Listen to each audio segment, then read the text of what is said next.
Okay, we're all set. Good evening. Good evening. Welcome to the Milford Town Library. My name is Mike Bontempo, and I'm the treasurer of the Friends of Milford Town Library. If you have a cell phone, make sure it's turned off or muted.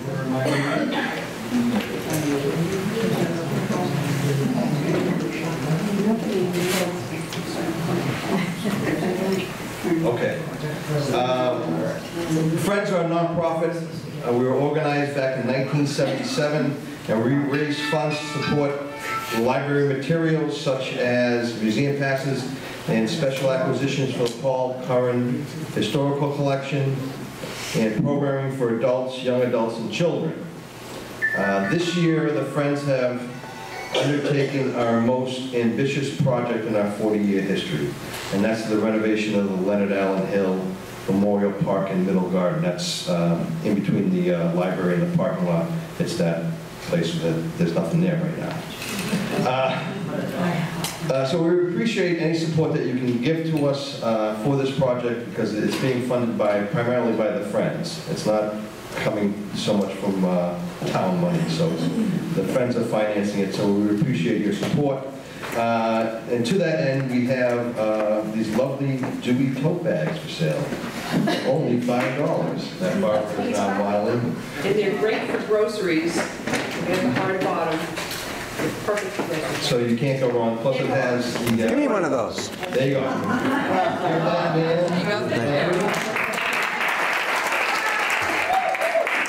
So remember, the best way to support your library is to use it. It's what we're doing tonight. And the second best way is to support the Friends. So thank you. This evening program with Ted Reinstein. Since 1995, Ted has been a reporter for Boston's WCBV-TV's Chronicle, the nation's longest-running, locally produced nightly news magazine. He also provides reports and commentary on Sunday mornings for the station's political roundtable show, On the Record.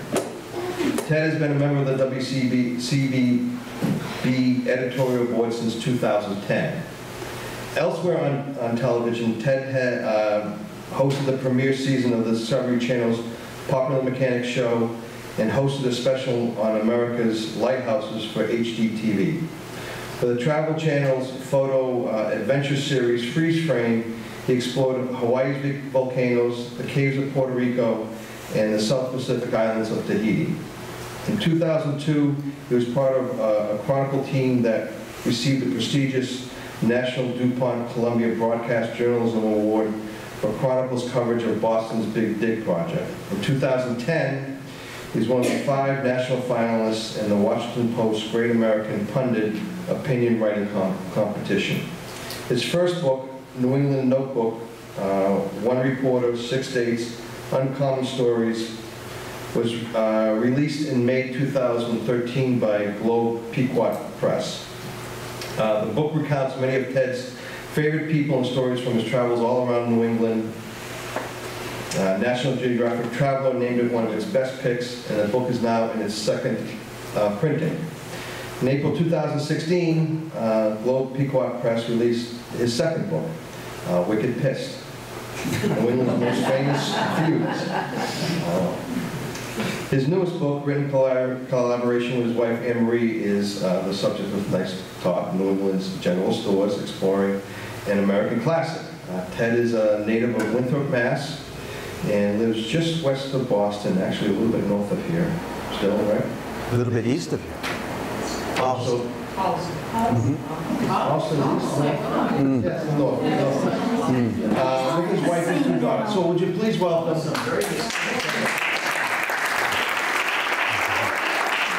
Mike, thank you. Thank you very much. Thank you. Thank you very much, Mike. Thank you. You know, you have a great Friends of the Library here, and because I'm a passionate supporter of public libraries, I always notice when there's a good Friends group. By the way, I know that I'm going to be taking questions at the end. I know the first one right now is, do I have enough for everybody? I don't. I apologize. But it is keeping me going, since I've been going since about 4 a.m. But you're lucky to have such a a great friends group. All libraries have, but all libraries don't have great friends group. All libraries could use them, but not every community has a great friends group. So you're very lucky here. And the library is lucky to have your support. So yeah, I'm going to tell you tonight about my third. By the way, this is the most favorite talk of mine tonight here in Milford in weeks and weeks and weeks. Because I'm 10 minutes from my house. So I have to be honest.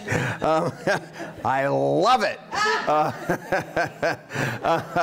I know where all the Dunkin' Donuts were on the way here. Didn't have to find a thing, except a place to park. But yeah, that's all right. You know what? It's worth it. It'll be worth it. So tonight, I'm going to tell you about, as Mike said, I'm going to tell you about, for a minute I thought I was going to have to sing to you. I was like, oh, talk about this other book. It sounds like a good book, but I'm thinking, I didn't write that. But it sounds like a good book. But I'm going to tell you about my third book, my newest book, all about, there it is, all about New England's general stores. Now, how many of you were at my first talk? I did not speak here with my second book, no. Wicked Pest, but I did with my first book, New England Notebook. How many of you were at my first talk? Oh, great. That's great. Yeah, that's great. Not enough, but that's great. So tonight I'm going to, I'm sorry? I bought it. You bought it. Half credit, right there. Half credit. So I'm going to tell you about my newest book. So, you know, everybody at Chronicle knows that there are, in all my travels all around New England, there are two iconic New England institutions that I cannot pass by. Cannot pass by. Now, one is a born in New England institution, right? The diner. Right. Some would say Woonsocket, others swear it's Worcester. I go with Worcester, but it was born in New England, and I can't pass by a diner. I'll be doing a story all next week in Vermont, and I will be hitting at least two that I've never hit before. So I'm very excited about that. But the other New England institution that I can't pass by is an authentic old New England general store, also born in New England. And I will be at that store, as a matter of fact, on Tuesday morning. So why is that? You know, I noticed about 15 years ago that diners were making something of a comeback. They had been disappearing for, at that point, almost 40 years. By the late 60s, early 70s, diners were disappearing every day at numbers that made it look like they might be gone entirely within the next 10, 15, 20 years. And it was very easy to pinpoint why, because during the late 50s and the 60s, the country fell in love with fast food franchises, right? The McDonald's and Wendy's and blah, blah, blah. And those were death for diners, right? They were death for diners. And yet, diners, I wouldn't say so much as come back. You know, the way you look at that sometimes is that if you say something's making a comeback, if it's disappearing less rapidly, right? So, you're right, it's like the price of healthcare, right? We say it's better because it's not rising as fast. So it's similar with diners. But it was easier for me to understand why diners were making something of a comeback. Because how many of you like diners? How many of you have a favorite diner? Oh, yeah? Good. So if you like diners, and I'm not surprised a lot of you do, if you like diners and you're out on the road, you see that neon beacon in the night, right? It's not like you say, well, I'm really hungry, could stop at this diner, or maybe I'll drive another 10, 12 miles and see if there's a really nice, high-quality French restaurant. Right? Either one is fine, but it's not usually, you're not usually deliberating between the two, okay? So the thing with general stores is, I also noticed that they were making something of a comeback within the last 10 years. And I was fascinated why. Because unlike the diner, right, we've established if you like a diner, there's nothing like a diner. There's a lot of things like a general store in the sense of what you get when you go there if you're going to buy something. There is nothing, zero, zilch, nada, bupkis. There is nothing that a general store sells that you can't buy somewhere else, and frequently cheaper. So why would they be making a comeback? It turns out that the reason why general stores have been valued more and more as they were beginning to disappear more and more has nothing to do with what they sell. It has nothing to do with a single item on a single shelf in a single general store. It has to do with what they represent. Because they represent something that we're living out right here tonight in this room. This is like a community meeting spot, right? Right. Yeah. Well, it turns out that general stores, their sense of community is what makes the communities in which you find general stores value them more than ever. Because like the diner and like the general store, community, that sense of community in America has been disappearing more and more for over 50 years. So that's why I got interested in why general stores were making a comeback. Now I'm going to start with a little bit of a zoology lesson. Oh, what, you didn't think there was going to be any work tonight? Not going to be work? You're just going to sit back? So there won't be a test, though. Won't be a test. If you know what this is. It is a bird. Okay, good. Because if somebody didn't know, no one was going out for recess. So it is a dodo bird. So what you're looking at right here is an endangered species that became completely extinct. You will not find a dodo bird on the face of Mother Earth today. This is an example of a currently endangered species that is not yet fully extinct. So's this. Now, when it comes to the type of predator that drove the dodo to extinction, I'm going to tell you right now, whatever you may think, none of our hands are clean. You may have consorted with one of these predators recently. I did within the last 72 hours.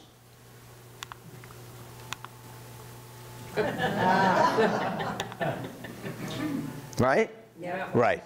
However, the big box store did not begin to spell death to the general store. It happened long before that, which is why I picked these very modern images of the big box store. That's so new, it's still in the design phase. So the big box store did not begin to spell doom for the general store. You might think so, but they didn't, because the general store's slide into what looked like certain obscurity started half a century before the big box store ever appeared. In fact, when the general store started to slide and look like they would disappear, Sam Walton was still running things out of a single store in Missouri 50 years ago. So what happened? Well, I like to look at one of my favorite chroniclers of American popular culture, John Steinbeck, who was one of the first to notice that the general store was threatened. And he noticed because he had a good vantage point. He was traveling all around America, right? 1960, he set out with his best friend Charlie in a custom-built GMC pickup truck that he nicknamed Rocinante, literary snob that he was, who would name a pickup truck with a literary reference. Anybody know what Rocinante refers to? Mike, you are one. Yes? That was Don Quixote's horse. Wow! Wow. Very good. I should have bought 2 of those tote bags. Just in deference to very good. This man knows his literature. Absolutely. Rocinante was Don Quixote's horse. And in 1960, Steinbeck and Charlie set out. They circumnavigated America. Look what John Steinbeck noticed more than half a century ago in his travels around America. 50 years ago and more, Steinbeck noticed that the little towns were getting smaller, the cities bigger, and all those wonderful little unique stores, including general stores in these small towns where people gathered, that's the operative word, were beginning to disappear more than 50 years ago. Now, when Steinbeck was growing up in Salinas, California, this scene was instantly recognizable to virtually every American. And if every American in 1900 wasn't in a place like that once or twice or more a week, they certainly were when they were growing up. And their parents absolutely were. And yet, by the time you get out 50 years from then to 1950, a lot of people are much less familiar with that scene.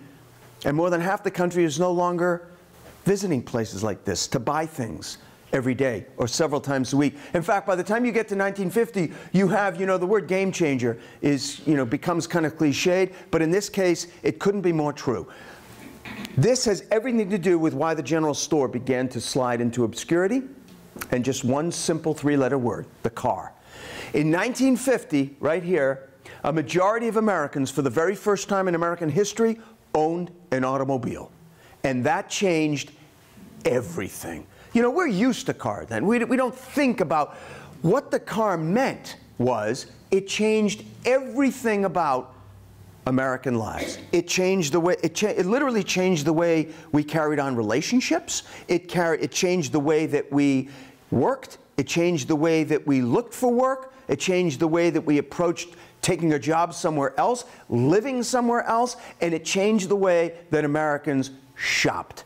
Because 20 years after that, you have the mushrooming of the interstate highway system, and then in these small towns that Steinbeck had been visiting and all over America, for the very first time, if this is the choice at your local store in your little small town America, and now you can get into your car that's parked in your driveway and go an exit or two on the interstate and get to this kind of choice, yeah, a little bit tough if this is what you're offering, right?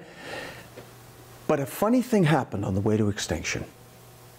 And that's the central irony of this book. It really is. It was that irony that made, I was thinking about, man, it's kind of interesting about general stores, why they made a comeback. Then when I realized that this irony was at the heart of it all, that's when I decided to write it. The irony is that the very forces that seemed about to threaten general stores with complete extinction, just like the dodo, in the end become the same forces that helped save the general store.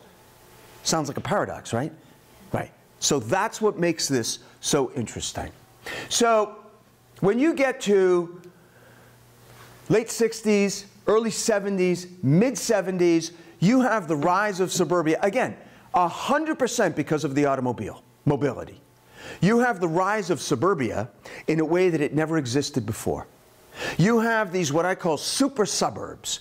In all the metropolitan areas of the country, we're talking about New England, and it was true around every metropolitan area of the country. Whether it was Boston or Providence, it didn't matter. Manchester, doesn't matter. Everywhere. You have the rise of these big suburban communities in ways they had never existed before. And you have the children now, the boomers, right? The children of the greatest generation, and they are starting families of their own. And they have homes with square footages that their parents could only dream about. And they live in these wonderful suburban communities now with all kinds of great amenities, often great school systems, and local community athletic programs and recreational programs. And in the morning, you drive along all different kinds of strip malls on your way to work, and you have your choice of umpteen different places to get your coffee and whatnot, and it seems perfect, right? Or is it? So it turns out that a lot of folks in these super suburbs, after a decade or so, were missing something. They were missing something. And it's another supersized irony, really. You know what they were missing? Community. A lot of people in these big, huge tract suburban communities were missing a sense of community, which seems ironic, but they were. They were. So it turns out that you can live within 20 feet of your neighbor's next door window. You can actually be able to smell what your neighbor's having for dinner, but it doesn't mean that you feel like you're part of a community. So it turns out the community is not just about density, it's not just about volume, it's not just about quantity, it's actually about quality. It's actually about something more. It's actually about something more. So one particular American around this time, in the 70s, began to be fascinated with how that concept of community was changing and how important it was. And we can take that for granted today, like the automobile, but he was the first person, he was the first leading academic to devote a decade of research to what community means in America, how much we need it, how much we depend on it, how much it changes our lives when we don't have it. No one had ever done that before. No one had ever done that before.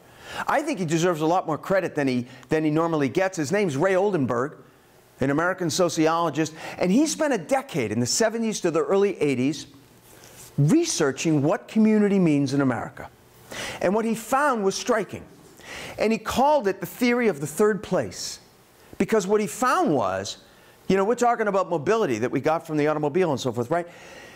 And we as Americans, I think you'll agree, you know, I think one of the characteristics of Americans in particular is that we like to think of ourselves as being exceptionally free. I mean, New Hampshire put it on their license plate. Live free or die.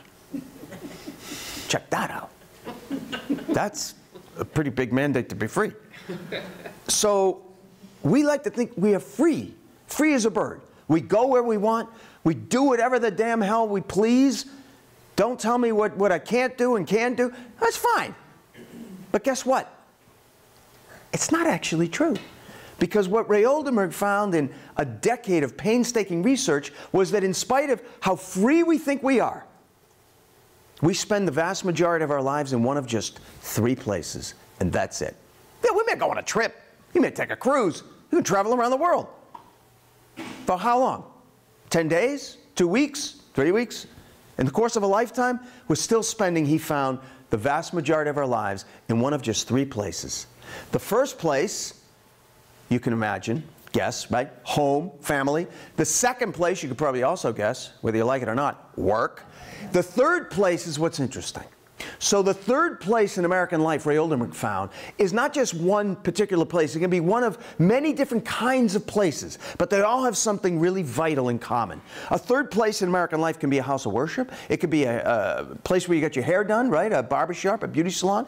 Third place could be a general store where you run in and get a quart of milk or a carton of eggs. It could be a public library. May the good Lord bless them and keep them. It could be a corner bar where they really do know your name. Right?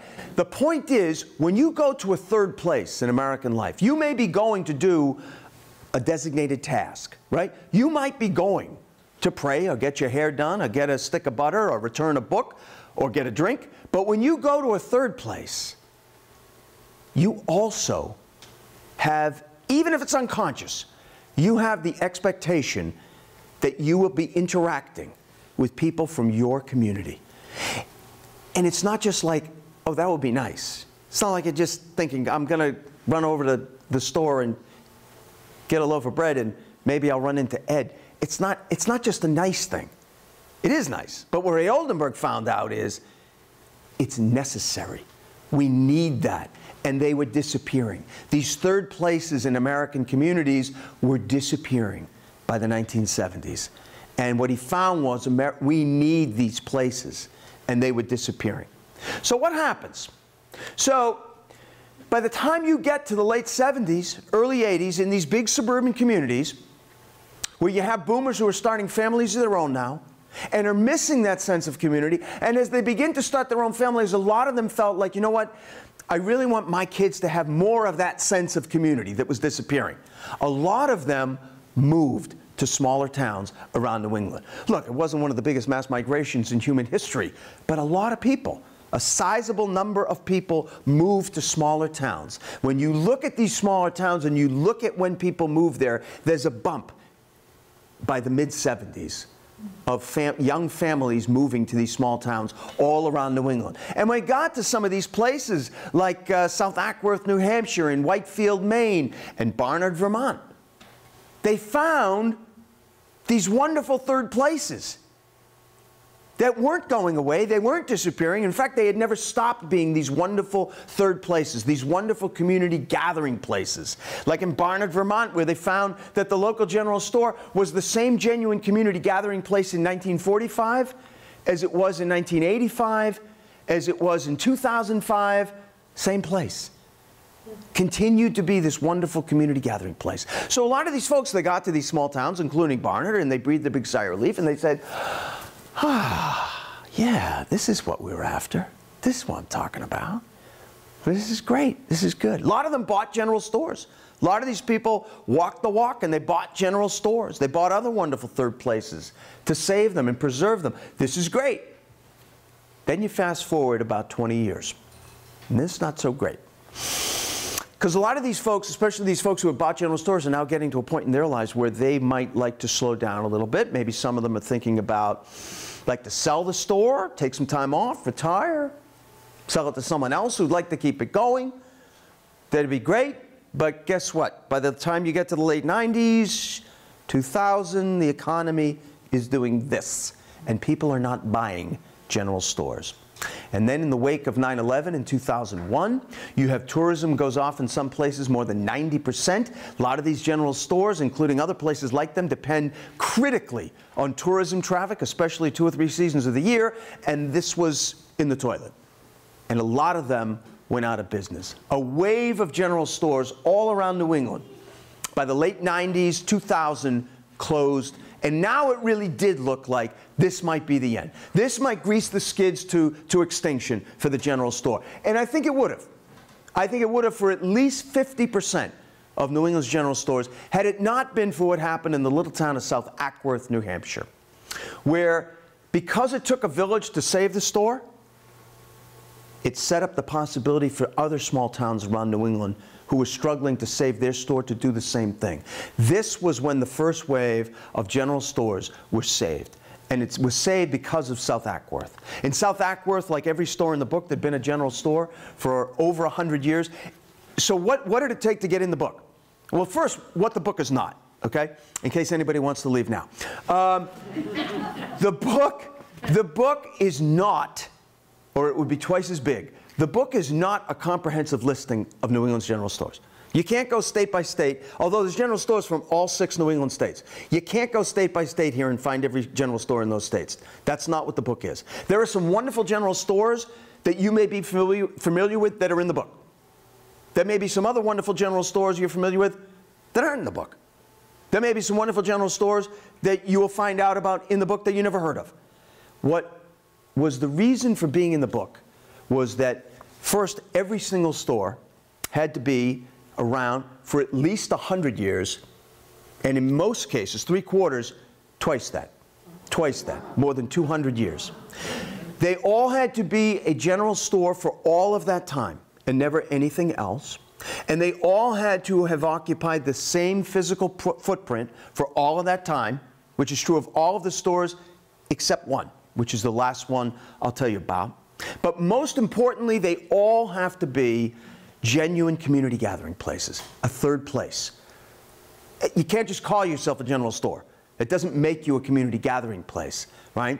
So in South Ackworth, like most of these stores, there had been a store for well over 100 years, returning Civil War soldiers coming back to New England and coming back to this area of New Hampshire, stopped by the store where they were given a free meal.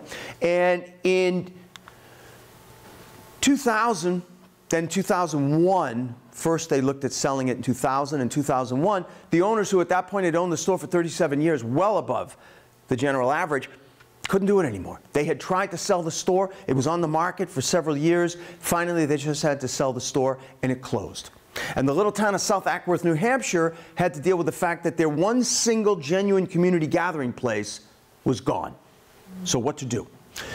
So they tried for a couple of years to do everything they could to promote the store, right, and to entice a buyer to buy the store. But they couldn't do it. They couldn't find anybody to buy the store.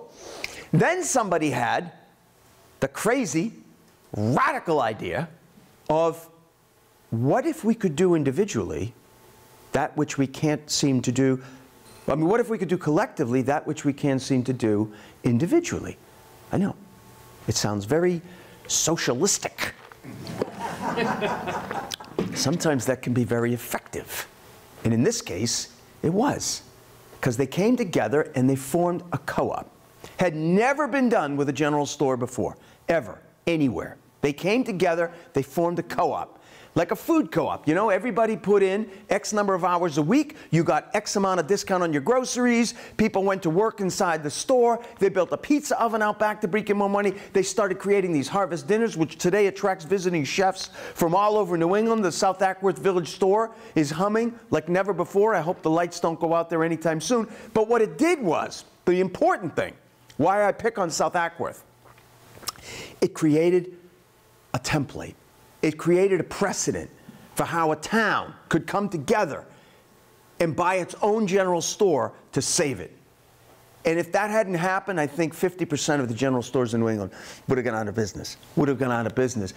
Different kind of taking a village in Shrewsbury, Vermont. Because here it wasn't only a bad economy they were up against, it was Mother Nature. Now, when this picture was taken, Marjorie Pierce, right there on the right, was in her early 70s. And at this point, her family has already owned and run Pierce's General Store in the heart and soul of Shrewsbury, Vermont for over 75 years. That is the heart and soul of downtown Shrewsbury, Vermont.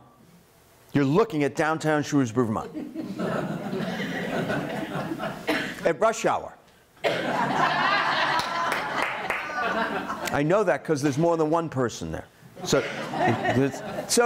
But the thing is, by the time you go 20 years out, right, in the early 90s, Marjorie Pierce is now in her mid-90s. And she would actually, to tell you the truth, appreciate nothing more than to take a little time off. Thank you very much. Right? Yeah, who could blame her? Problem is, if Marjorie Pierce takes a day off, even a day off, there's nobody to run the store. Well, no matter, the poor woman can't do it anymore. She can't stay on her feet all day. She's 94. For goodness sake. But nobody wants to buy the store. She's also trying to sell the store. Nobody wants to buy the store. And she has to close the store. And it closes. In 93. In 93 it closes, and folks in Shrewsbury, Vermont have the same depressed feeling that they had in South Ackworth, because now the one single community gathering place in little Shrewsbury, Vermont is gone. What to do? What to do? Well, Marjorie Pierce feels terrible. I mean, she can't reopen the store, but she does feel terrible. So she does call up a friend of hers who she's hoping might be able to help. She calls up her friend Paul Brune, who happens to be one of my favorite New Englanders. Paul is the executive director and the founder of the Preservation Trust of Vermont. Fancy name, but what they do, well, how successful is it? They started doing it about 35 years ago in Vermont. Today they do it all over America. They get requests actually from cities around the world, but they don't travel that much. He doesn't like to travel that much. And what they do is they help cities and towns, quite simply, hold on to their own history, preserve their history. They do not do it out of some sense of, nostalgia or sentimentality. They do it because they have the hard data to prove that cities and towns that hold on to their history instead of raising it have a better path forward to economic sustainability. They know this because they've done it all over the country. And by holding on to the history, I mean like a historic shopping district, a main street, right? A historic theater, a general store, a library, a music hall, a mill complex. Perfect example. Cities and towns that try to tear those down and then try to interest the developer on a blank space do not do as well. Developers want to see. It's just like you, right? If you're going to buy a house and someone says, imagine the house you could build on this vacant lot. Okay. Depends how good your imagination is. But if you look at a house that you say, oh, I like that. That speaks to me. There's something about that I like. That's the essence of what they do. Okay. Marjorie Pierce called up Paul Brune. That isn't what she wanted to talk about. She wanted to talk about milk complexes, for goodness sake. She said, Paul, I need to talk to you. So Paul jumped in his beat-up Prius, and he drove down from Burlington, because what else would you be driving from Burlington, Vermont? And she said, Paul, I need to reopen the store. And he said, how are you going to do that, Marjorie? And she said, I'm not going to do it. You are. He said, what are you talking about? She said, I'm going to give you the store, ninny. And I'm going to give you $10,000, which is pretty much all the money I have, but I don't expect to need it too much more. Well, Paul had to explain to her. Hold on, Marjorie. He had to explain. That's not what we do. We don't buy property, Marjorie. We don't own property. We don't hold a single piece of property outright. It's not what we do. He explained to her that they help cities and towns take ownership of their own properties. They help them write grants. They help them raise money. They help them find federal loans, state loans. But we don't own property outright. And she nodded, and she said, piffle. Well, that went back and forth for about 35 minutes, according to Paul. But about 35, 40 minutes later, Paul Broom was back in his beat-up Prius, making his way back up to Burlington, and guess what? The Preservation Trust owned its first piece of property outright. Or as Paul said, you try saying no to Marjorie Pierce when she has her dander up. So, nonetheless, Paul came back down to Shrewsbury about a week and a half later, and he met with the local historical society, including my friend Sally Deinzer right there, who heads it. And he told him, he said, listen, it is true that the PTV holds the deed to Pierce's. But I'm not going to be down here. I'm not going to be down here at all. You're going to run the store. And they said, whoa. Well, they said, Paul, hold on. We're not business people. We're artisans. We're craftspeople. We're farmers. We live in Vermont, for goodness sake. We're not business people. There's only 7 of those in Vermont. So he said, don't worry about it. Don't worry about it. He said, we've done this before. You're going to have lots of homework. We're going to take lots of field trips. You're going to learn how to outfit a general store. You're going to learn how to do inventory. You're going to learn how to buy product. You're going to learn how to completely renovate a 200-year-old general store. And I think they did a pretty damn fine job of it too, right? Right? I love the interior Pierce's. For me, that's what I see when I think of a New England general store. I think of that interior right there. I sat in that red chair. It looks exactly like that just last fall. So this is good. Now, I'm not saying it went off completely without a hitch. Just before they reopened in 2009, they went back before the town, population 842 people, that had already raised $65,000. Not too shabby, right? They went back before the town and they said, we need another $1,500. They were like, hello? They said, we need an emergency generator because if we are going to be a genuine community gathering place, through thick and thin, through the worst that a Vermont winter can throw at us, we feel the town really needs to know that we will be open, no matter what, and we'll be here, and you can gather here. Now, there's a lot of belly aching, you know, people are like, well, Marjorie Pierce never needed an emergency generator. But they got it. They got it. They got it. And they reopened. They reopened, and all was wonderful once again in the little heart of Shrewsbury, Vermont, and Pierce's was open after almost a decade of being out of business, and all was good for 2 years. Oh. Right. Because 2 years later, irony of ironies, it wasn't the worst of a Vermont winter that got thrown at them. It was the worst of a Vermont August. Who knew, right? Because in August of 2011, Hurricane Irene, weakening as it went north, still was a very powerful tropical storm, and it made the most unlikely of northwest turns, and it made a beeline for the Green Mountains, which suffered its worst natural disaster in its history. And the power went out all over Vermont. And, you know, it doesn't matter that the winds were 67 miles an hour instead of the 75 of an official hurricane. Still going to sweep away 200-year-old covered bridges like so much driftwood. The power went out all over Vermont. The lights went out all over Vermont, including in little Shrewsbury, Vermont, except in one little spot. You're looking at Pierce's on late afternoon on the day Irene hit. And in little Shrewsbury, Vermont, Sally Deinzer and her crew trooped over through the howling wind and the rain and the flying debris. They fired up that emergency generator. The lights came on. Sally described that afternoon. She said, I looked out those windows down the hill, and when the lights came on, and she said, it looked like something out of Night of the Living Dead. She said, people were coming up the hill. They were like, where's the light? And they got to Pierce's, and the lights were on, and the coffee was hot, and the Wi-Fi was working, and people were able to let their relatives know that everything was okay. And you may not be surprised to find out nobody's ever bellyached about that emergency generator ever again. Now, all right, so far, let's catch the timeline, right? So far we talked about that long, windy dissertation on why general stores began to be threatened with extinction, and then how they began to be saved through this initial phase where towns themselves, it took a village to save them. But now, when you get to the mid-2000s, the national economy has improved. The whole outlook is different. People are able to dig into their pockets and write checks again. And so now, some general stores that are saved are able to be saved by single individuals. And as I put this talk together, I'd like to acknowledge a couple of them because I think nobody buys a general store to get rich. No. No. They have to care about that sense of maintaining and preserving a genuine third place in American life. And one of my favorites, actually not too far from here, maybe some of you have been to Fern's in Carlisle. I like to joke with my friend Larry Beerfield. He's the only person in the chapter, Honey, I Bought the Store, who actually uttered those words verbatim to his lovely wife, Robin, Honey, I bought the store. Now, when Larry came to a book talk about a year ago, just when I started doing this book talk, he said to me, afterwards, he said, Ted, I didn't say, honey, I bought the store. I said, no, I thought you did. He said, no. I said, honey, we're going to buy the store. I said, really, Larry, really? That is still such an absurdly overconfident husband.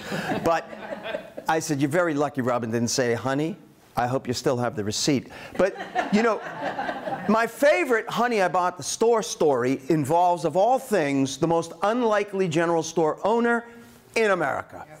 A bona fide, big shot Hollywood celebrity, Steve Carell. Steve Carell, or otherwise known as America's worst boss, if you've ever watched The Office. Now, Steve Carell grew up in, again, not too far from here, Steve Carell grew up in Acton, Massachusetts. And when I spoke with him on the phone and asked him where his interest in general stores come from, he said that when he was a little kid growing up in Acton, there was an old general store, unfortunately long gone, where little Steve was allowed, I talked to him on the phone, so now I call him Steve. Steve was allowed to go as a little kid, and he said it was the first place, it was the first place that he was allowed to go alone, by himself, to buy something. How many of you had the same experience? How many of you had the same experience where a little local store was the first place you were allowed to go by yourself? Me. So many. I love asking that because so many people have that same experience. It says so much about community. Also, sadly, often how much has changed, but it says so much about community. Same for me. Same for me. So I grew up east of here. I grew up on Boston Harbor in Winthrop, Massachusetts, or as I like to refer to it, the charming little seaside town at the end of runway 27L. It's a very noisy childhood, but same thing, little local store, not quite as rural as Steve's store, but it was the same thing, for Steve's wife, Nancy. Does that look like the proud husband and wife owners of an old, authentic New England general store? No. Not so much, but it is. That's what you're looking at. That's what you're looking at. Because he grew up loving general stores, and so did his wife, Nancy. She grew up in the South Shore in Cohasset. And summer evenings, she used to go next door to the Marshfield Hills General Store to buy penny candy and ice cream with her big sister, Tish. And about 15 years ago, Tish, Nancy's big sister, went out to Hollywood over Christmas time to visit her sister and her famous brother-in-law. And while she was there, she told Nancy that the Marshfield Hills General Store is up for sale. And Nancy said, who do you think is going to buy it? And she said, I don't know if anybody's going to buy it. It has been on the market for 6 months, and guess what? She pulled out a copy of the Globe. She said, I read on the plane coming out here that some local developers is proposing to turn it into condos. And at that point, Steve Carell went into the kitchen. Long story short, when Nancy's sister Tish returned east that Christmas time, she had with her a check to purchase the Marshfield Hills General Store. And it is an authentic old New England general store. During the Civil War, there were Union Army uniforms stitched on the 3rd floor. It still has a working post office attached to it. There was a time when virtually every general store also housed the town's post office. Not so much the case anymore. The USPS doesn't really like that arrangement, but it's still the case in Marshfield. And I think that the Carells and their design folks, I think they did a great job of maintaining the historical integrity of the store, right? Yeah. Right? Yeah. So Steve made his sister-in-law Tish the general manager of the store. She runs it today. Today the Carells own a house in Cohasset. They're out here every summer. And today no summer is complete without a confirmed Carell sighting at his store. There he is, checking in on things. Now, we've talked about saving the general store. But a little more than halfway through the talk now, I also think it's important to pay some homage, if you will, to use a big fancy French word, to some stores that have never needed saving. They've never been up for sale. I don't think some of these ever will be. They're so entwined. They're so interwoven into the fabric of their community. I think for most of these communities where some of these stores are that I call tried and true, it's impossible to imagine this store would not be there. One of my favorite tried and true stores is up in Warren, Vermont, where I'll also be next week. And the Warren store is kind of up there in ski country in the Green Mountains, kind of between Waitsfield, Warren. It is the heart and soul of Warren, Vermont, like all of these stores. It's been there for over 100 years, in this case more than 200 years. And it is the heart and soul of Warren. It is sort of like, it is just the coziest place in the wintertime. I remember the last time I was in there, I remember exactly because I remember sort of what was going on in the country at that time. I was last in the Warren store in March of 2016. So 2 years ago this past March. And I remember because, whether you care to recall or not, it was a presidential election year. And it was during the presidential primary season. Right? So I dropped in. And I wanted to say hi to my friend Jack Garvin, who runs the store. I said, Jack, what's new? And he said, what's new, what's new? He said, oh, he said, this is new. He said, we're having a contest right now to name the wood stove. That sounds exciting, right? Listen, it gets kind of slow by late February in Vermont. Winter. So I said, really? Yeah. So it makes some sense because the wood stove at the Warren store is enormous. Don't think of like a little wood stove. It's the central physical characteristic of the store. It's huge. And so they're having a contest. I said, well, do you have any good candidates for a new name? And he said, funny you should use that word. So it turns out that another longtime friend of the store and a rather famous Vermonter in his own right had also been in the store like just a week before me. And I was surprised that he was in Vermont actually at that time because he was kind of busy at that point in his life. And I was thinking maybe he was back in Burlington to do some laundry or something because he was pretty busy. But he dropped into the store and he also asked Jack what's new. Jack told him about the stove naming contest, and unlike me, he was quicker on his feet. He was quicker on his feet. And he said, I have a suggestion. And they liked it.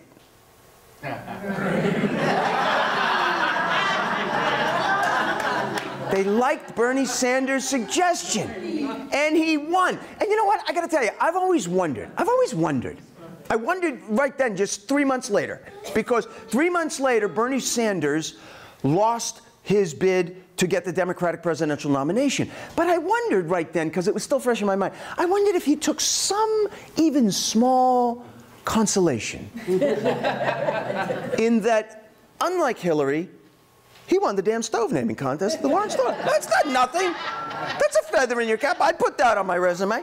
So we've talked about tried and true stores that have never been up for sale, but one-of-a-kind stores, maybe my favorite chapter, is these are the combo platters of general stores. They're all of the above. These are general stores that have never been up for sale. I don't think they ever will be up for sale. They are stores that are tried and true, all that. But they are also in some way, each of them has some unique element. Well, so they needed their own chapter. One of my favorites, where I was a couple of weeks ago, is in Norwich, Vermont, so the Upper Valley area, right? You got, so just across from Hanover, New Hampshire, just on the other side of the Connecticut River, you have Norwich, Vermont, and you have Dan and Witt's. Now, Dan and Witt were not the original owners of the store. Dan and Witt were actually high school buddies in Norwich who worked at the store in the 1930s, and by the 1950s, they owned the store. Good for them. And they did very well. They were so confident they put this sign in the window.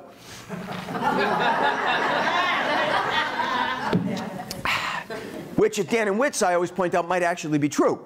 So they wanted to expand because they were doing well, right? The problem was they were very limited in how they could expand. They couldn't expand on this side because of the Norwich Inn. And they couldn't expand on this side because of a little park and a street that's right there.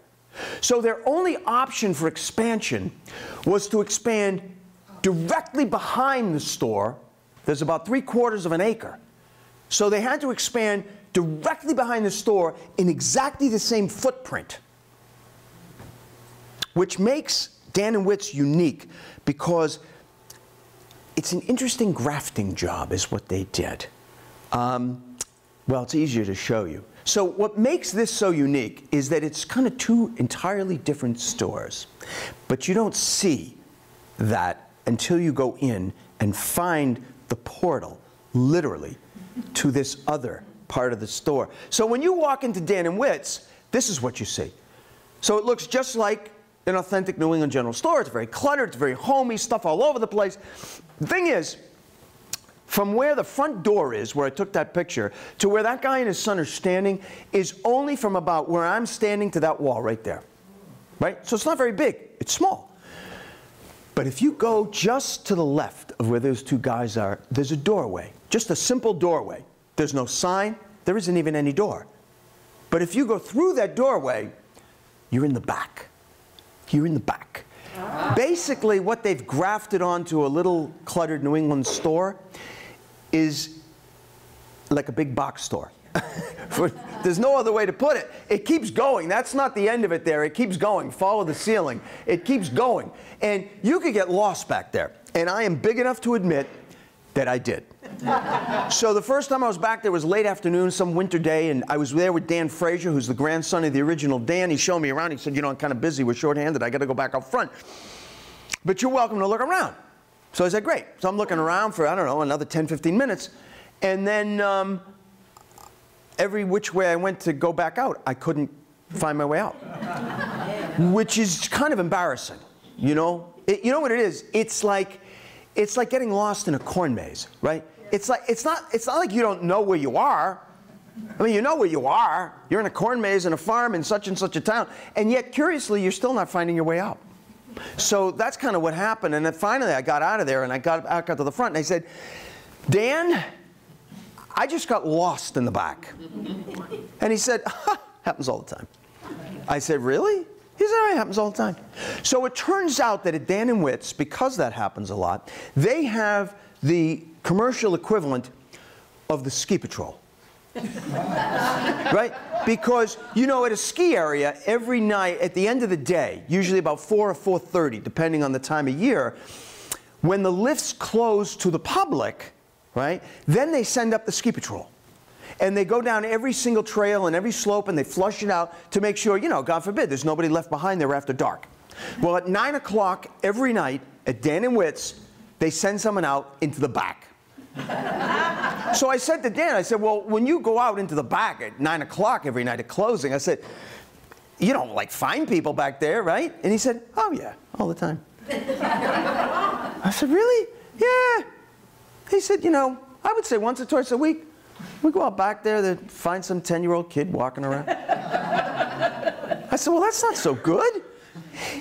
He said, you know what's really weird? He said, between you and me, half the time we know for a fact that their parents left like an hour ago. Yeah, so not so good. Now, my other favorite one of a kind is a little bit different, but also it has something in common. In Windsor, Maine, where Harlan Hussey, looks like Hussey, he was a German immigrant, pronounced it Hussey, just like Dan & Witt, he also did very well. In his little one-story garage-like general store, all through the 20s and 30s and 40s, he did very well. And he also wanted to expand. And he also was limited in how he could expand. Unlike Dan & Witt, he had no room to expand in back. He couldn't expand on either side. But he could expand vertically, which is what he did. So in 1957, he reopened the new, expanded, bigger than ever, Hussey's General Store. And what makes Hussey's unique is that they sell something in combination that is unique in all the world. So you can imagine if you walk in there and they've got a basement level, they've got a ground level, they've got a second floor, you can imagine that if you're looking for a particular item, you might need some help to find it, right? Right. So maybe you'd need a sign. So they got you covered. There's a big sign to guide you when you walk in. So start reading the sign at the bottom for maximum impact. Okay? So you walk in. So far, so good. Wood stoves, home and garden, plumbing, electrical paint, hardware, camping gear, fishing, hunting supplies, guns, bridal gowns, clothing. Whoa, what? What? Right. Yep. So Huzzy's in Little Windsor, Maine is the only general store in the entire world where you can buy the combination of guns, gowns, and beer.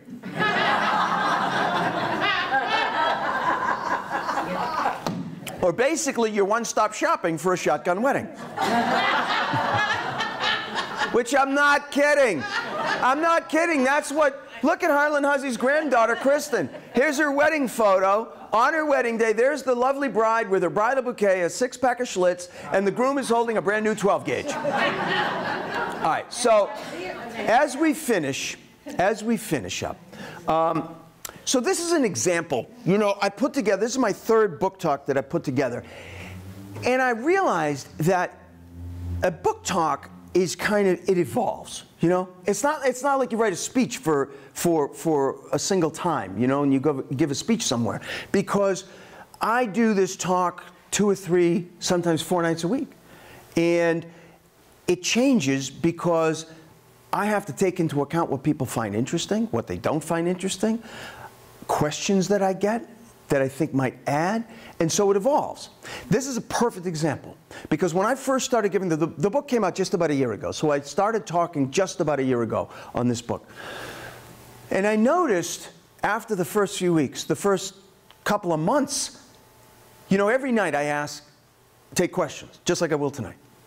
And every night somebody would ask me, unfailingly, what's my favorite general store? And I said, do you have a favorite general store? And I thought, okay, that's a reasonable question. For months. That's not what surprised me. What surprised me was at a certain point, I'm driving home one night, and I thought to myself, every single time I'm asked that question, I have the same answer. The same general store. So I started to think about why this general store is my favorite general store. And when I realized why it's my favorite general store, I thought, I should share this, because it speaks to everything we talked about tonight right from the beginning about why general stores matter more than ever, because they are community gathering places, because they represent what's great and good and vital about the sense of community. And the thing is, this isn't just any general store, right? There's nothing special about this general store. There's nothing special about the way it looks. It's not any different physically than many, many other general stores. There's nothing that this general store sells that's any different than many, many other general stores. The difference is, there's no other town in America, never mind New England, that has fought harder to save and hold on to its general store. How hard have they fought to save it? They tried to bring it back from the dead. I don't mean out of business. I don't mean closed. I mean gone. How does that work?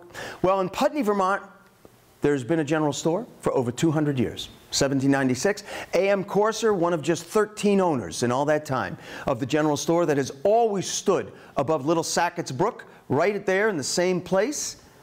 Same place. And it has always occupied the same physical footprint. Remember I said there was one store that it's always occupied the same physical footprint, except when it wasn't there at all. How would that be? Well, it's not really much of a riddle. The first time the store almost wasn't there at all was a terrible night in 2008, when about 1 o'clock in the morning, faulty wiring in the attic caused the fire to break out. Thank goodness for great volunteer fire departments, God bless them, because they mustered really quickly and they were able to save almost 2/3 of the store. Right, so that's good. What's not good is that the owners had no insurance. So they, yeah, ooh is right. So they took it as a complete loss and they skipped town, leaving the town with wondering what to do about the store, because the town didn't own the store. These people owned the store. They left town. So the head of the local historical society, Lissa Papazian, she called up our friend Paul Brune. Remember him? Yep. Yes, he's a very handy guy to call. So he called. He came down from Burlington, and they said, we don't know what can we do. What can we do? He said, well, the first thing we're going to do is we are going to make you, the town, in the person of the Historical Society, owners of the store. Because I have learned from my experience, he said, that even when things get bad, a town can't skip town. So that's what we're going to do.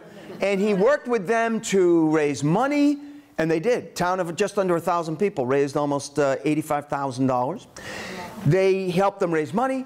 They helped them write grants. They helped them get federal funding. They helped them get state funding. And they were able to become the owners of the general store. And they were able to rebuild the store.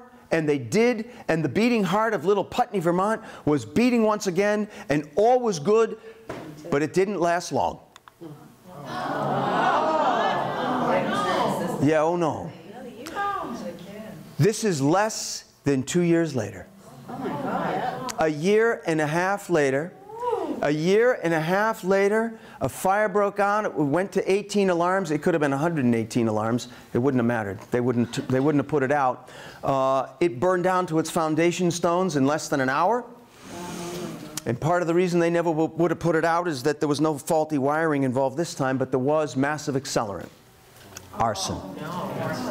Arson. So now, the little town of Putney, Vermont has to deal with the double gut punch that not only have they just lost the heart and soul of their community for the second time in less than 2 years, but the person who did this horrible thing might be our neighbor. Yeah. Who the hell knows? And for everybody in Putney that late fall and early winter, it felt like there had been a death in the family. It felt like a death in the family, because that's indeed what the store represented for everybody in Putney. And Lisa Papazian called up our friend Paul Brune again. He said, I'm happy to come down, but he got there, and his message was quite a bit more somber this time. He said, for instance, that he informed them that his friend, Pat Leahy, Senator Leahy, had told him on the way down that the federal funding for the store and the rebuild was still in the pipeline. And he said the funding is contingent on collateral. The collateral was the store. That's gone. I don't know how this works. They met at the little church across the street from where the store had stood. There was a lot of, you can imagine, there was a lot of anguish, a lot of tears, a lot of frustration. After about an hour, word got out, it's a tiny town. So after about less than an hour, more than 100 people had gathered at the church. They had to move the meeting out into the cold open air. And a little bit after that, an older gentleman whose family goes back 5 generations in Putney stood up on that little low stone wall that's right by the street across from where the store had stood. And he said, I just have one thing to say to you. I will be goddamned if I'm going to let an arson decide and define my town. And Paul Brune kind of let his words hang in the air. And after a little pause, he stood up and he said, well, if I understand my friend here correctly, I would say we need to rebuild. And they did. And the one single silver lining in this terrible tragedy was that this was such a tragedy that it made front page news literally all over the world. This little town in Vermont that lost its cherished general store twice in a year and a half. It made front page news. It led evening newscasts all over big cities in America. And money poured into Putney. More than they needed to rebuild the store. They were able to rebuild the store bigger and more secure. The joke today in Putney is that if you go to the bank to put them in, they'll say, well, you can deposit your money here or at the Putney General Store. It's probably more secure. So they were able to rebuild the store. They were able to make it bigger. They were able to make it safer. They were able to make it brighter. And it was beautiful. And the beating heart of Putney, Vermont was beating once again. And don't forget, the Historical Society owned the store. They still needed somebody to run the store. And they found a wonderful gentleman who was a local pharmacist, had been an immigrant to Putney. And he felt that the store had been like extended family for him and his family when they didn't know anybody, when they didn't speak English. And he said, I'd like to give something back. He said, if I can run my pharmacy on the 2nd floor, I won't take a dime from the store's profits. And they said, that sounds good. So they said, there's the way to the 2nd floor. And he reopened the store. And again, all was good in little Putney, Vermont until New Year's Day 2017. No. Did I not tell you that no one has struggled harder to keep their store than Putney? I think I did. I think I did. On New Year's Day 2017, this lovely gentleman died. And neither of his kids wanted anything to do with running the store. So the store closed again. But this time, Paul Brune got the jump on them. And he called. And he called. And he told Lisa Papazian, he said, Lisa, you got to reopen that store. You got to put together a skeleton crew and open the... He said, the longer you stay closed, the longer it will be before you reopen. And they did. They did. They reopened last May. I was up there last November. And as Paul says, it is truly about perseverance in Putney. And as we finish, I do want to inject a little note of reality here because, you know, we've talked about saving all these wonderful general stores, but we're still losing general stores all the time. Between 20 and 25 general stores in New England close every year. So they're still closing. They're still closing. Probably the most significant store to close was 6 years ago in Little Compton, Rhode Island, right? Adamsville, Gray's. Yeah, it's a great store, or it was. When Gray's closed in 2012, it was at that time the oldest, longest, continuously operating general store in America. It had been operating only 20 years less than the country had been in business. So it was a big loss. And a more poignant loss, actually, was the Monterey General Store in Little Monterey, Massachusetts, out in the Berkshires. You know, this is a page from my book. Why? Because when the book was published a year ago, the Monterey General Store was open. And now it's closed. So they still close, and more would continue to close were it not for a new breed of general store owners, which in closing I felt like it's really important to me to sort of throw some attention at these wonderful new general store owners, mainly because they are younger than you think in many cases, and that fascinates me. Many new general store owners that really get it and are buying these general stores and doing things that have never been done with general stores are millennials. Sometimes less than 30, 30-ish, just over 30. People who, young people who you might think would not have the same sense of the value of a brick and mortar store that their parents might or their grandparents might. And yet some of them do. Some of them do, like in Whitefield, Maine, Ben and Taryn Marcus, who are the epitome, the quintessence of this sort of new breed of general store owners. You know, they never wanted to own a general store. Never planned on it. They're farmers. They're farmers. They met at agriculture school in Washington State. When they graduated, they moved back to Whitefield because Ben's family was from there, and they had hoped to be able to afford a few acres of land to farm. But farmland is pretty expensive in central Maine, and they couldn't afford anything. They kept looking fruitlessly. And finally, one day this guy came up to him and he said, look, I know you guys are looking for some land. He said, I'm going to make you a crazy offer. He said, I will give you 5 acres of prime farmland. And they said, what's the catch? Exactly. What's the catch? And he said, the catch. He said the catch is there's a long-closed, defunct general store, Sheepscot General, on that property. He said if you will reopen the store, keep it running for at least 2 years, the land is yours.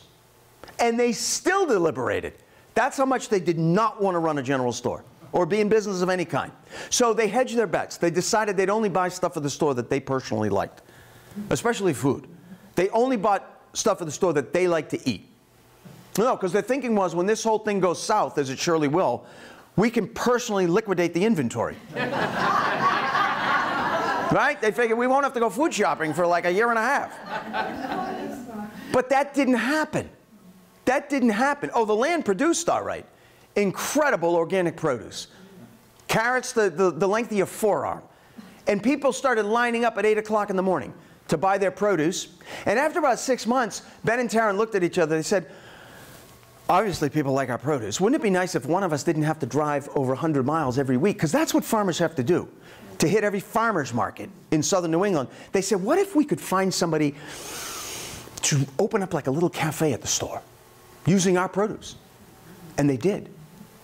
And they did. And now people were lining up at lunchtime too, and for breakfast too. And then they started offering all kinds of things that had never been at a general store before. I grant you, if you're a general store purist, then you would say, well, what is a wine tasting doing at a general store? Well, there are things they don't have that no one's looking for anymore at a general store because it's 2018. If you walked into Sheepscot General in 1818, you might have been looking for a new anvil. No one's looking for an anvil at a general store anymore. Most of them don't sell hardware in any store, but they do have great food, and general stores today that get it have wonderful value added that never existed before. You know, I compare it a lot to the way that great public libraries, like here in Milford, get it today. Because the dirty little secret, right, the inconvenient truth about libraries today, and I'm a passionate lover and supporter of public libraries, but the truth is, public libraries are not really about books alone anymore. They can't be. They'd all close. People have any different number of ways to get books. You don't have to trudge to the library. So why do the good ones get it now and thrive? Because they get the idea of the third place. You have to offer extra services. You offer programs. You offer education programs, computer classes, programming like this.